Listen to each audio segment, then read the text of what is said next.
नमस्कार, मैं आयुष्पाल देवभूमि लाइव में आपका स्वागत करता हूं। अंबेडकर नगर के कटहरी में सीएम योगी आदित्यनाथ पहुंचे हैं। तस्वीरें सामने आ रही।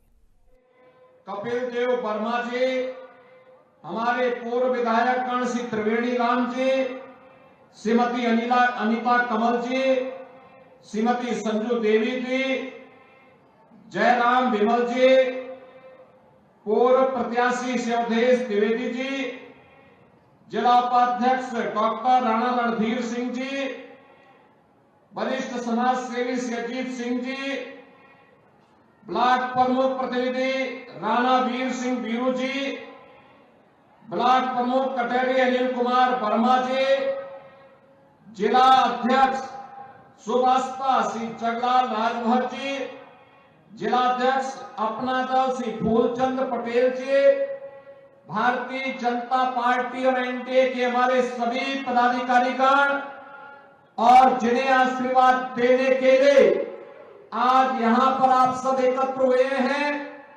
भारतीय जनता पार्टी, राजभर पार्टी और निषाद पार्टी के अपना दल के प्रत्याशी के रूप में हम सब के बीच में उपस्थित श्री धर्मराज निषाद जी और उपस्थित बहन और भाइयों, मैं सबसे पहले आज स्नान का दिन है, कार्तिक पूर्णिमा का पावन पर्व है। आप सबको कार्तिक पूर्णिमा की हृदय से बधाई देता हूं। आज पूरे देश के अंदर जनजातीय गौरव दिवस का भी आयोजन हो रहा है। मुझे लखनऊ में आज गुरुद्वारा में गुरु नानक देव जी के प्रकाश पर्व और साथ साथ जनजातीय दिवस गौरव दिवस के अवसर पर भगवान बिरसा मुंडा की पावन जयंती में भी भाग लेने का अवसर प्राप्त हुआ। मैं इसके साथ ही यहां पर मातृ और पितृभक्ति के आदर्श महात्मा श्रवण की इस पावन धरा को कोटि कोटि नमन करता हूं। बहनों और भाइयों, यह अवध प्रांत की भूमि है। मर्यादा पुरुषोत्तम भगवान श्री राम और निषाद राज की मैत्री की भूमि है। मैं आप सबका इस अवसर पर कार्तिक पूर्णिमा की बधाई और शुभकामनाएं आप सबके प्रति करता हूं। बहनों और भाइयों, लोकसभा का चुनाव संपन्न होने के बाद आज हम विधानसभा उपचुनाव में आपके बीच यहां पर हैं। मुझे केवल आपसे एक बात कहनी है और वह यह कहनी है कि आपने 10 वर्ष में प्रधानमंत्री मोदी जी के नेतृत्व की एक ऐसी सरकार देखी है जो बिना रुके, बिना डिगे, बिना हटे देश की सुरक्षा के लिए, गरीबों के कल्याण के लिए, विकास के बड़े बड़े कार्यों को आगे बढ़ाने के लिए लगातार कार्य की है। एक और जहां कांग्रेस और समाजवादी पार्टी का जो इंडी गठबंधन है, यह राष्ट्रीय सुरक्षा के साथ खिलवाड़ करता था। मुझे याद है 2014 के पहले जब इन लोगों की सरकारें थी, तो अगर पाकिस्तान कोई आतंकी वारदात को अंजाम देता था, हमारी सीमाओं का अतिक्रमण करता था, अगर हम आवाज उठाते थे तो कांग्रेस के लोग कहते थे, समाजवादी पार्टी के लोग कहते थे कि आवाज मत उठाओ, पाकिस्तान से संबंध खराब हो जाएंगे। पाकिस्तान घटना में घंटा को अंजाम देता था, भारत के जवान शहीद होते थे, निर्दोष नागरिक मारा जाता था। लेकिन बहनों और भाइयों, 14 के बाद स्थिति बदली है।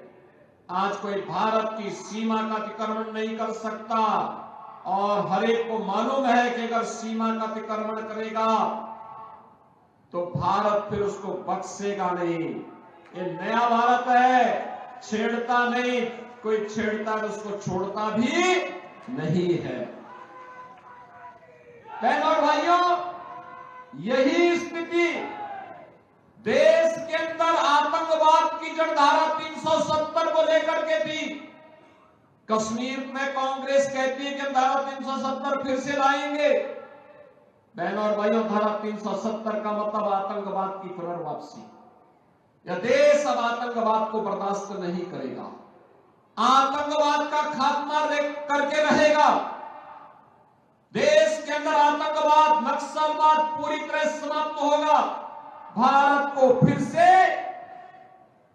विकसित भारत के रूप में स्थापित करने के मोदी जी के अभियान के साथ हम सबको जुड़ के काम करना है। और इसके लिए आवश्यक है यूपी के अंदर जो सरकार आज डबल इंजन की कार्य कर रही है, यह सरकार विकास भी करा रही है, विरासत का सम्मान भी दे रही है। मैं आपसे पूछना चाहता हूं, अयोध्या में जब एक निषाद बेटी के साथ क्या कुछ घटना घटित की थी समाजवादी पार्टी के गुंडों ने, और तब भी समाजवादी पार्टी के नेता और उनके राष्ट्रीय अध्यक्ष उसकी दलील दे रहे थे। बहनों और भाइयों, बेटी तो सबकी होती है। बेटी के साथ अगर कोई इस प्रकार का जुर्म करेगा, इस प्रकार का अत्याचार करेगा, तो हमारा तो संकल्प ही है कि उस दुष्कर्मी के लिए फिर जगह नहीं, उसकी जगह केवल और केवल जहन्नुम में हो सकती है, बाकी उसके लिए कोई जगह नहीं हो सकती। और हमारी सरकार पूरी मजबूती के साथ खड़ी रही उस परिवार के साथ, पीड़ित परिवार के साथ। आज मैं आपसे फिर कहने के लिए आया हूं, इस समाजवादी पार्टी के लोग वही हैं जो अयोध्या में राम भक्तों पर गोलियां चलाने वाले लोग हैं।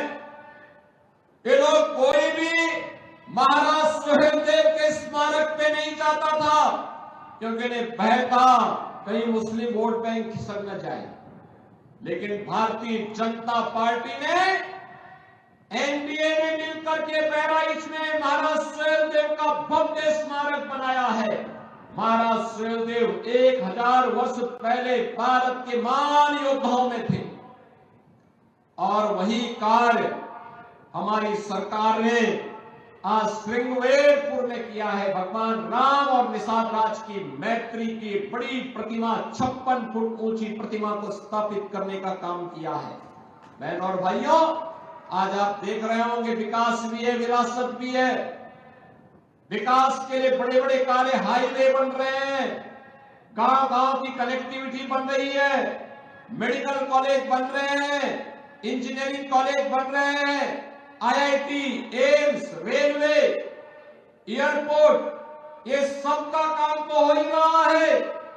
लेकिन साथ साथ विरासत का सम्मान करने के लिए और अपने पूर्वजों का हम कोई जवाब दे सके, इसके लिए अयोध्या में भगवान राम का भव्य मंदिर का निर्माण के साथ साथ रामलला का विराजमान होना भी यह हर भारतवासी को गौरवान्वित करता है। बहनों और भाइयों, हमारा तो एक ही कहना है आपसे, जो राम का नहीं वो हमारे किसी काम का नहीं। हमारी प्रेरणा तो एक ही बात को लेकर के है कि जाके प्रिय राम वेदेहि तजिए ताई कोटि बैरी सम यद्यपि परम स्नेही। जो भगवान राम के प्रति श्रद्धावान नहीं, जो भगवान राम के प्रति श्रद्धा और भक्ति का भाव नहीं व्यक्त कर सकता है, और भले ही आपका कितना नजदीकी मित्र हो, रिश्तेदार हो, सगा संबंधी हो, उसको वैसे ही छोड़ देना चाहिए जैसे किसी दुश्मन को छोड़ा जाता है। बहनों और भाइयों, एक सनातन वाक्य है, और यहां पर तो आपके सामने परम राम भक्त धर्मराज निषाद को भारतीय जनता पार्टी और एनडीए ने प्रत्याशी बना करके आपके बीच उतारा है। आपने पिछले 2 वर्ष 2 महीनों के दौरान कटहरी में हो रहे विकास के कार्यों को आगे बढ़ते हुए देखा होगा, यहां की कल्याणकारी योजनाओं को आगे बढ़ते हुए देखा होगा। अच्छा जनप्रतिनिधि चुना जाएगा। याद रखना, वृद्धजनों को वृद्धावस्था पेंशन, निराश्रित महिलाओं को निराश्रित महिला पेंशन, दिव्यांग जनों को दिव्यांग जन पेंशन, हर गरीब के घर में रसोई कार्ड, रसोई गैस का सिलेंडर, हर गरीब के घर में उसका स्वयं का राशन कार्ड, हर गरीब के घर में 5 लाख रुपए का आयुष्मान कार्ड, जिस गरीब का अपना मकान नहीं उसको मकान बनाने की सुविधा भी होगी, और जिस गरीब के पास रोजगार नहीं उसके लिए रोजगार की सुविधा भी होगी। यह भारतीय जनता पार्टी की सरकार आज आपको देने के लिए पूरी प्रतिबद्धता के साथ काम कर रही है। और इसीलिए हमारी सरकार ने तय किया है कि जीरो पॉवर्टी के लक्ष्य को हम प्राप्त करेंगे, यानी गरीबी पूरी उन्मूलन की दिशा में हर गरीब को हम सशक्त बना करके स्वावलंबन की ओर अग्रसर करेंगे। इसके लिए सर्वे का काम चल रहा है। जिसके पास मकान नहीं मकान मिलेगा, जिसके पास आयुष्मान का कार्ड नहीं आयुष्मान का कार्ड मिलेगा, जिसके पास राशन कार्ड नहीं उसको राशन कार्ड मिलेगा, जिसके पास पेंशन की सुविधा नहीं उसको पेंशन मिलेगा, जिसके घर में बिजली नहीं वहां बिजली मिलेगी, जिसके घर में पानी नहीं उसको पानी देने का काम करेंगे। बिना भेदभाव के सबका साथ और सबके विकास के साथ कार्य आज सरकार आगे बढ़ाने का काम कर रही है।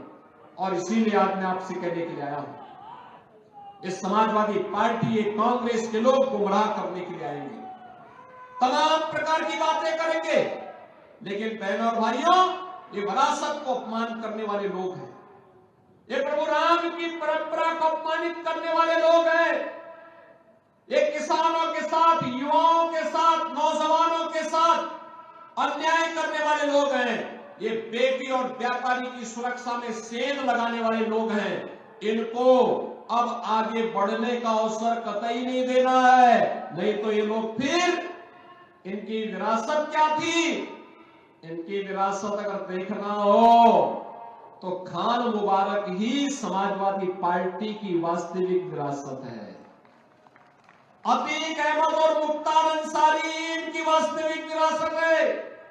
ये भारत के देवी देवताओं को, भारत के महापुरुषों को सम्मान नहीं देते। डॉक्टर लोहिया तो इसी अम्बेडकर नगर की धरती पर पैदा हुए थे, लेकिन आज की समाजवादी पार्टी डॉक्टर लोहिया और आचार्य नरेंद्र देव के मूल्य और सिद्धांतों से भटक चुकी है। और इसीलिए मैं आपका आह्वान करने के लिए आज आया हूं कि बहनों और भाइयों, भारतीय जनता पार्टी ने, एनडीए ने, राजभर पार्टी ने, निषाद पार्टी ने, अपना दल ने अपने प्रत्याशी के रूप में श्री धर्मराज निषाद को आपके बीच में आपका आशीर्वाद प्राप्त करने के लिए इस उपचुनाव में उतारा है। मेरी आप सबसे विनती होगी, धर्मराज निषाद को भारी बहुमत से विजयी बना करके आगे बढ़ाना है, उन्हें विधायक चुन के भेजना है, कटहरी के विकास को द्रुत गति से आगे बढ़ाना है। आप सब सहमत हैं? सभी लोग सहमत हैं? धर्मराज निषाद को भारी बहुमत से चुनाव जिता करके भेजेंगे, सभी लोग बना के भेजेंगे। तो 20 नवंबर को पहला कार्य होना है, पहले मतदान और फिर जलपान। पहले मतदान और कमल चुनाव चिन्ह पर इन्हें विजयी बना के भेजना है। तो मेरे साथ बोलेंगे, भारत माता की, भारत माता की, भारत माता की।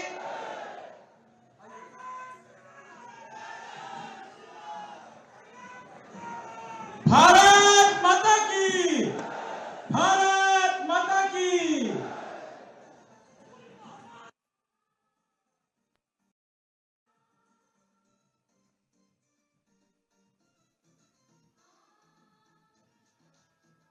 आपने देखी उपचुनाव को लेकर के यहां पर महासभा करते हुए सीएम योगी आदित्यनाथ नजर आए हैं और तमाम मुद्दों को लेकर के उन्होंने अपनी बात सामने रखी है, तमाम मुद्दों का जिक्र करते हुए यहां पर नजर आए हैं और बीजेपी के कैंडिडेट को भारी बहुमतों से जीत दिलाने की बात कही है। तो सीएम योगी आदित्यनाथ को आपने देखा लगातार किस तरीके से उन्होंने चुनाव प्रचार करते हुए नजर आए हैं। अंबेडकर नगर की कटहरी सीट जो है वो काफी महत्वपूर्ण मानी जाती है और इस सीट पर समाजवादी पार्टी के प्रत्याशी उतारा है वो भी काफी मजबूत है। सीएम योगी आदित्यनाथ लगातार इन सीटों को लेकर के मॉनिटरिंग कर रहे हैं। यहां पर पूरी की पूरी रणनीति जो है वो सीएम योगी आदित्यनाथ की ओर से बिछाई गई है। कैंडिडेट्स के पक्ष में प्रचार प्रसार करते हुए नजर आए हैं। इसी के साथ साथ वहां पर संगठन को मजबूत करने को लेकर भी उन्होंने बातचीत की है। कटहरी के जो तमाम मसले हैं उनको लेकर भी उन्होंने बातचीत बातचीत की है, किस तरीके से उत्तर प्रदेश को आगे लेकर जाना है, किस तरीके से उत्तर प्रदेश को एक विकसित राज्य बनाना है, लगातार जिस तरीके से फॉरेन इन्वेस्टमेंट जो है वो उत्तर प्रदेश में लाना है, बड़ी बड़ी इंडस्ट्रियां जो है वो उत्तर प्रदेश में सेटअप करना है, इन तमाम मसलों को लेकर के लगातार वे मुखर रहे हैं, बातचीत करते रहे हैं, किस तरीके से उत्तर प्रदेश का एक सपना देखते हैं, इन तमाम चीजों को लेकर के उन्होंने इस बयान के दौरान चीजें सामने रखी है। कटहरी में उपचुनाव जो है वो काफी महत्वपूर्ण माना जा रहा है, क्योंकि कटहरी से बीजेपी की ओर से लगातार बयान दिए जा रहे हैं कि सारी सीटों पर बीजेपी जो है वो विजय होगी, और इसी के लिए सीएम योगी आदित्यनाथ ने कमर कस ली है